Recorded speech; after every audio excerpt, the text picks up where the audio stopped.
Hello guys, welcome back to our channel. Episode ആരംഭിക്കുമ്പോൾ കാണിക്കുന്നത് വിവാഹ മണ്ഡപമാണ്. വിവാഹം നടക്കില്ലെന്ന് സേതു പറയുമ്പോൾ ധനുഷിന്റെ അച്ഛൻ ദേഷ്യത്തോടെ കാര്യം ചോദിക്കുകയാണ്. നിങ്ങൾക്ക് തോന്നുമ്പോൾ വിവാഹം നടത്താമെന്നും അല്ലാത്തപ്പോൾ വിവാഹം നടത്താൻ പറ്റില്ലെന്നും പറഞ്ഞുകൊണ്ടിരുന്നാൽ അതെങ്ങനെ ശരിയാകും?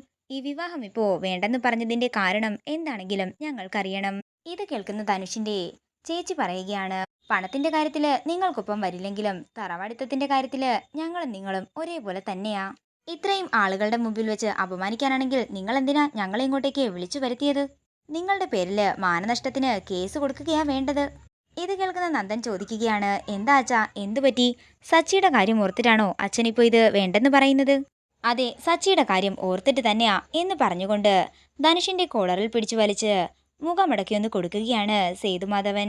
ഇത് കണ്ട് എല്ലാവരും ഞെട്ടലോടെ നിൽക്കുമ്പോൾ ധനുഷിനെ പൊതിരെ തല്ലുകയാണ് സേതു. പെട്ടെന്ന് തന്നെ നന്ദൻ സേതുവിനെ പിടിച്ചു മാറ്റുന്നു.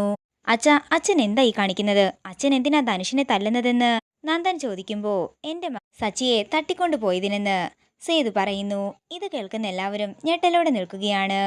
അവനോട് തന്നെ ചോദിക്ക് ഇതെന്തിനാ ചെയ്തതെന്ന് എന്ന് സേതു ദേഷ്യത്തോടെ പറയുമ്പോ ഇത് സത്യമാണോ എന്ന് നന്ദൻ ചോദിക്കുന്നു. ഇല്ല സാർ, ഞാൻ അങ്ങനെയൊന്നും ചെയ്തിട്ടില്ല. സേതു സാറിനെ ആരോ പറഞ്ഞ് തെറ്റിദ്ധരിപ്പിച്ചതാണ്. ഇത് കേൾക്കുന്ന ധനുഷിന്റെ അച്ഛൻ പറയുകയാണ്, നിങ്ങൾക്ക് താല്പര്യമില്ലെങ്കിൽ നിങ്ങൾ ഈ വിവാഹം നടത്തണ്ട. അല്ലാതെ ഇല്ലാ കഥ പറഞ്ഞു പരത്തേണ്ട ഒരാവശ്യവുമില്ല. ഡാ, നീ അങ്ങനെ ചെയ്തിട്ടില്ലേ എന്ന് സേതു ചോദിക്കുമ്പോ ഇല്ലെന്ന് ധനുഷ് പറയുന്നു. ഇത് കേൾക്കുന്ന സേതു ധനുഷ് മിന്നൽ ബിജുവിന് കാശ് കൊടുക്കുന്ന വീഡിയോ എല്ലാവരെയും കാണിച്ചു കൊടുക്കുകയാണ്. ദേ, ഈ വീഡിയോയിലുള്ള ആളാണ് സച്ചിയെ തട്ടിക്കൊണ്ടുപോയത്. അവന്റെ കൂടെ നിൽക്കുന്ന നീയല്ലേ ഇതിന്റെ എല്ലാം പുറകിലെന്ന് സേതു ചോദിക്കുമ്പോ എനിക്ക് അവനെ അറിയാമെന്നും പക്ഷേ ഇതൊന്നും എനിക്കറിയില്ലായിരുന്നെന്നും സാറിനോട് ഇതൊക്കെ ആരാ പറഞ്ഞു തന്നതെന്നും ധനുഷ് ചോദിക്കുന്നു. സച്ചി തന്നെയാ എന്നോട് ഇതൊക്കെ പറഞ്ഞത്. അർച്ചന സച്ചിയെ കണ്ടുപിടിച്ചു. സച്ചിയെ വിളിച്ചിട്ടുണ്ടായിരുന്നു. ഇത് കേൾക്കുന്ന ധനുഷ് ഞെട്ടലോടെ സേതുവിനെ നോക്കുന്നു. സച്ചിയും അർച്ചനയും ഈ വിവാഹത്തിന് എതിരെ നിന്നപ്പോ എതിരെ നിൽക്കുന്നവരെല്ലാം ഇവൻ അപായപ്പെടുത്തുകയാണ് ഉണ്ടായത്.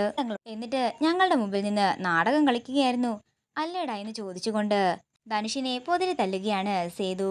അതേസമയം അച്ഛ എന്ന് വിളിച്ചുകൊണ്ട് അർച്ചനയും സച്ചിയും അങ്ങോട്ടേക്ക് ചെല്ലുന്നു. അവരെ കണ്ട് ഞെട്ടലോടെ നിൽക്കുകയാണ് ധനുഷും അവന്തികയും. നിങ്ങൾ രണ്ടുപേരും എന്നോട് ക്ഷമിക്കണം. മോൾ ആദ്യം തന്നെ ഈ വിവാഹത്തിന് എതിരെ നിന്നപ്പോ ഞാൻ മോളെ മനസ്സിലാക്കേണ്ടതായിരുന്നെന്ന് സേതു പറയുന്നു. കാര്യങ്ങളെല്ലാം നമുക്ക് വീട്ടിൽ ചെന്ന് സംസാരിക്കാം അച്ഛാ. അതിനു മുമ്പ് എനിക്ക് ചില കാര്യങ്ങൾക്കെല്ലാം തീർപ്പുണ്ടാക്കേണ്ടതുണ്ട്. അത്രയും പറഞ്ഞുകൊണ്ട് അർച്ചന ധനുഷിന്റെ മുമ്പിലേക്ക് ചെല്ലുകയാണ്. നിന്നോട് ഞാൻ അന്നേ പറഞ്ഞതല്ലേ ഈ വിവാഹം നടക്കില്ലെന്ന്. നീ ഈ നാട്ടിൽ വന്നപ്പോ തൊട്ടുള്ള കാര്യങ്ങള് നീ പറയുന്നോ അതോ ഞാൻ പറയണോ? ഇത് കേൾക്കുന്ന ധനുഷ് ഭയത്തോടെ അർച്ചനയെ നോക്കുമ്പോ അർച്ചന പറയുകയാണ്, ഞാൻ തന്നെ പറയാം. ആദ്യം തന്നെ നിന്റെ പേര് ധനുഷ് എന്നാണോ എന്ന് അർച്ചന ചോദിക്കുമ്പോ മര്യാദയ്ക്ക് സത്യം പറഞ്ഞില്ലെങ്കിൽ നിന്നെ ഇവിടിട്ട് കൊല്ലുന്നത് ഞാനായിരിക്കുമെന്ന് സച്ചി പറയുന്നു. ഇത് കേൾക്കുന്ന ധനുഷ് പറയുകയാണ്, അല്ല, നിങ്ങൾ എന്തൊക്കെയാ പറയുന്നത്? ഇവൻ ഞങ്ങളുടെ മകനാണെന്ന് ധനുഷിന്റെ അമ്മ പറയുമ്പോ ധനുഷിന്റെ അച്ഛന്റെ കഴുത്തിന് കയറി പിടിക്കുകയാണ് സച്ചി. സത്യത്തിൽ നിങ്ങൾ ഇവന്റെ അച്ഛനാണോ എന്ന് സച്ചി ചോദിക്കുമ്പോ അല്ലെന്നും ഞങ്ങളൊക്കെ പൈസയ്ക്ക് വേണ്ടി അഭിനയിക്കുന്ന നാടകക്കാരാണെന്ന് ധനുഷിന്റെ അച്ഛൻ പറയുന്നു. ഇത് കേൾക്കുന്ന എല്ലാവരും ഞെട്ടലോടെ അവരെ നോക്കുകയാണ്. തുടർന്ന് അർച്ചന പറയുകയാണ്, അന്ന് ഇവന്റെ പേരിൽ കള്ളക്കേസ് ഉണ്ടാക്കിയെന്നല്ലേ നിങ്ങളൊക്കെ പറഞ്ഞത്. പക്ഷെ സത്യം പറഞ്ഞാലേ ആ പെൺകുട്ടിയുടെ മരണത്തിന്റെ പിന്നിലെ കാരണം ഇവൻ തന്നെയാണ്. തുടർന്ന് അർച്ചന പറയുകയാണ്, നന്ദേട്ടനല്ലേ ഇവനുമായിട്ട് നമ്മുടെ വീട്ടിൽ കൂടുതൽ പരിചയമുള്ളത്. അതുകൊണ്ട് നന്ദേട്ടൻ എന്തെങ്കിലും കൊടുക്കാനുണ്ടെങ്കിൽ അത് കൊടുത്തേക്ക്. ഇത് കേൾക്കുന്ന നന്ദൻ സ്നേഹയുടെ അടുത്തേക്ക് ചെല്ലുകയാണ്. നിന്നെ സ്നേഹിച്ചതും വഞ്ചിച്ചതും ഒക്കെ ഇവനാണ്. അതുകൊണ്ട് ഇവനുള്ള അടി നീ തന്നെ അങ്ങ് കൊടുത്തേക്ക്. ഇത് കേൾക്കുന്ന സ്നേഹ ധനുഷിന്റെ മുഖമടക്കി ഒന്ന് കൊടുക്കുകയാണ്. ഈ കാഴ്ച കണ്ട് ഞെട്ടലോടെ നിൽക്കുകയാണ് അവന്തിക. തുടർന്ന് നന്ദൻ പറയുകയാണ്, എന്റെ കൂടപ്പിറപ്പിനെ പോലെ തന്നെയാ ഞാൻ നിന്നെ സ്നേഹിച്ചതും വിശ്വസിച്ചതും.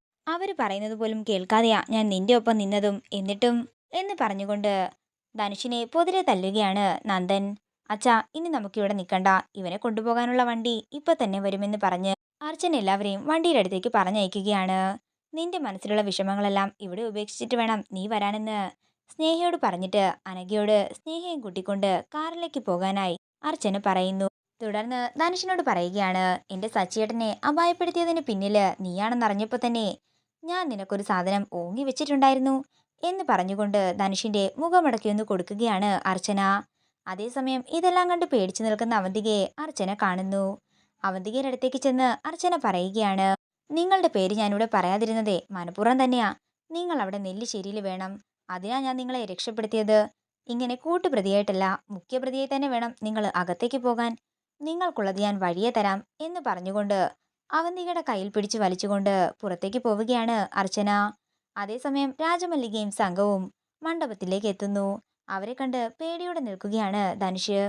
പിന്നീട് കാണിക്കുന്നത് ഹോസ്പിറ്റലാണ്. ടെൻഷനോടെ നിൽക്കുന്ന ആതിരയെയും മാഷിനെയും കമലയും സന്ദീപിനെയുമാണ് കാണിക്കുന്നത്. മോനെ സന്ദീപേ, ഇത്ര നേരമായിട്ടും അവരൊന്നും പറഞ്ഞില്ലല്ലോ. നമുക്കൊന്ന് പോയി ചോദിച്ചാലോ എന്ന് മാഷ് പറയുമ്പോഴേക്കും അങ്ങോട്ടേക്ക് ഡോക്ടർ വരികയാണ്. സ്കാനിങ്ങിന്റെ റിസൾട്ട് പോസിറ്റീവാണ്. കുഞ്ഞിപ്പോ നേരെയായിട്ടുണ്ട്. അതുകൊണ്ട് 2-3 ദിവസം കൂടി നമുക്ക് വെയിറ്റ് ചെയ്യാം. നോർമൽ ഡെലിവറി തന്നെ നടക്കും. ഇതല്പം റെയറായി മാത്രം സംഭവിക്കാറുള്ളതാണെന്നും ഡോക്ടർ പറയുമ്പോൾ ഇത് കേട്ട് എല്ലാവരും സന്തോഷത്തോടെ നിൽക്കുന്നു. ഇതോടുകൂടി ഇന്നത്തെ എപ്പിസോഡ് ഇവിടെ തീരുകയാണ്. വീഡിയോ ഇഷ്ടമായെങ്കിൽ മറക്കാതെ ലൈക്ക് ചെയ്യുക, ഷെയർ ചെയ്യുക, കമൻറ്റ് ചെയ്യുക. കൂടുതൽ സീരിയൽ അപ്ഡേറ്റ്സിനായി മറക്കാതെ സബ്സ്ക്രൈബ് ചെയ്യുക.